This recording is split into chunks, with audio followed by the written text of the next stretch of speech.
جی السلام علیکم ناظرین، خبر شامل کی جا رہی ہے فیصل آباد آئینہ نیوز سے اور میں ہوں آپ کا ہوسٹ عدیل شاہ ہاشمی۔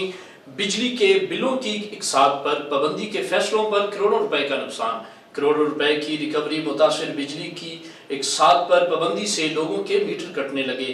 2 ماہ میں 1.5 لاکھ صارفین کے کنیکشن منقطع کیے گئے۔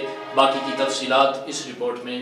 بلوں کی اقساط پر پابندی کا معاملہ، صارفین بجلی کنیکشن سے محروم ہونے لگے۔ گزشتہ 2 ماہ سے اقساط پر پابندی کے باعث 1.5 لاکھ گھریلو صارفین کے کنیکشن کٹ گئے۔ عدم ادائیگیوں پر فیسکو نے مزید بجلی کنیکشن کاٹنے کا پلان بنا رکھا ہے۔ دوسری جانب صارفین بلوں کی اقساط کی بحالی کی دہائی ڈال رہے ہیں۔ کو حکام کے مطابق نیپرا کو اقساط کی بحالی سے متعلق درخواست کی گئی ہے۔ بلوں کی اقساط پر پابندی کا معاملہ، صارفین بجلی کنیکشن سے محروم ہونے لگے۔ گزشتہ 2 ماہ سے اقساط پر پابندی کے باعث 1.5 لاکھ گھریلو صارفین کے کنیکشن کٹ گئے۔ عدم ادائیگیوں پر فیسکو نے مزید بجلی کنیکشن کاٹنے کا پلان بنا رکھا ہے۔ دوسری جانب صارفین بلوں کی اقساط کی بحالی کی دہائی ڈال رہے ہیں۔ کو حکام کے مطابق نیپرا کو اقساط کی بحالی سے متعلق درخواست کی گئی ہے۔